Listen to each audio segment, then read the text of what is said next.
નમસ્કાર મિત્રો, હું શ્વેતા મેવાડા સ્વાદ સિરીઝમાં આજે તમને એક ઇટાલિયન વાનગી બતાવવા જઈ રહી છું.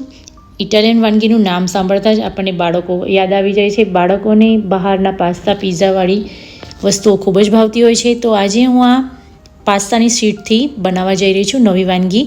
તો ચોક્કસથી તમે છેલ્લે સુધી મારો આ વિડીયો જોતા રહેજો. તો આપણે ઇટાલિયન વાનગીમાં સૌથી પહેલાં વ્હાઇટ સોસ બનાવી લઈશું.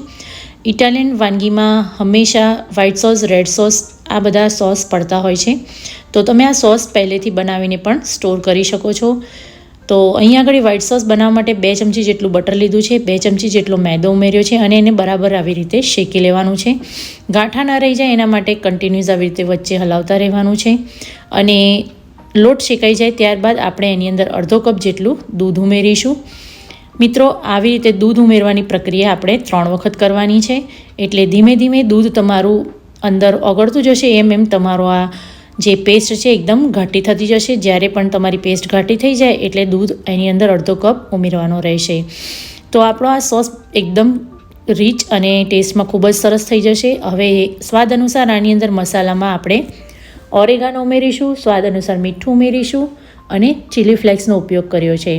મિત્રો, ખાસ યાદ રાખવાનું, જ્યારે પણ તમે કોઈ પણ ઇટાલિયન વાનગી બનાવતા હો ત્યારે આપણે આ બધા ઇટાલિયન મસાલા જ અંદર ઉમેરીશું. કાળા મરીનો પાવડર અહીંયા ઉમેર્યો છે. તો હવે આપણે આ સોસને ફરીથી હલાવી લેવાના છે. મસાલા બરાબર ચડે ત્યાં સુધી સોસને કન્ટિન્યુઅસ આવી રીતે હલાવતા રહેવાનું છે. હવે ફરીથી આપણે તમે જોઈ શકો છો આ સોસ ઘાટો થઈ ગયો છે એટલે એની અંદર ફરીથી દૂધ ઉમેરવાનું છે. આવી રીતે ટોટલ 3 વખત આપણે પ્રોસિજર કરવાની છે અને તમારો સોસ એકદમ બનીને તૈયાર થઈ જશે. ત્યારબાદ આપણે આ સોસને ઠંડુ પડવા માટે બાજુ પર મૂકી દઈશું. આપણો વ્હાઇટ સોસ બનીને તૈયાર થઈ જાય એટલે આપણે રેડ સોસ બનાવવાની તૈયારી કરી લઈશું. મિત્રો, જ્યારે પણ તમે ઇટાલિયન વાનગીમાં સોસ બનાવ્યા હોય અને તમે પહેલેથી જો બનાવીને રાખ્યા હોય તો તમે બનાવવામાં સરળતા રહેશે.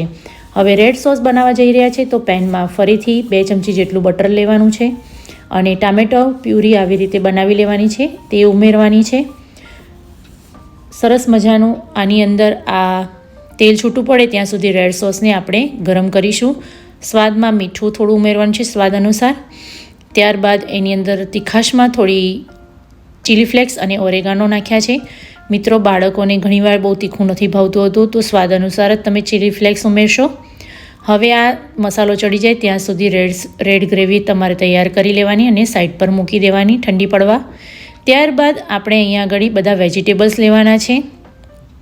તમારા બાળકો જે વેજીટેબલ્સ ના ખાતા હોય તે પણ તમે આની અંદર ઉમેરી શકો છો.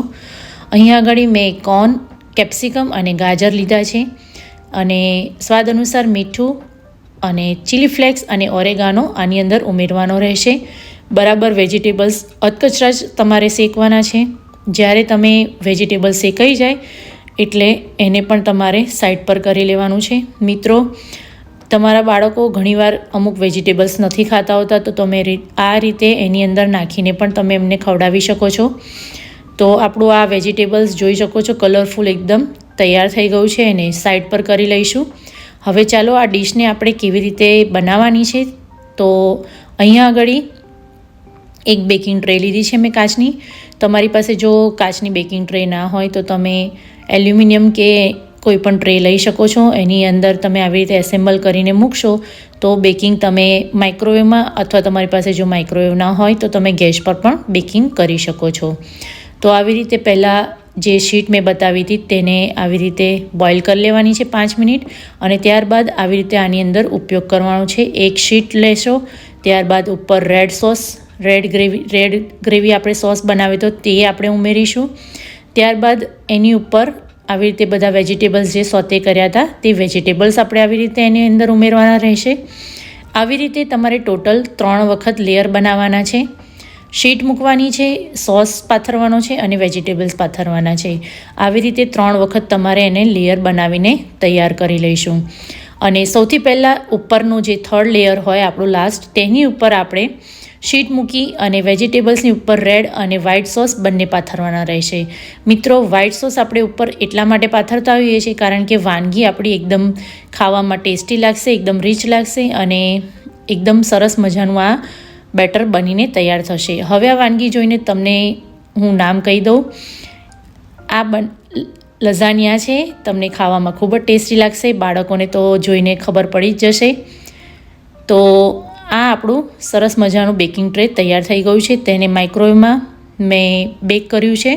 માઇક્રોવેવમાં હવે બેકિંગ માટે આપણે પહેલાં પ્રીહીટ કરી લઈશું અને ત્યારબાદ 20 મિનિટ આપણે 230 ડિગ્રીએ આપણે એને ગરમ કરવાનું રહેશે.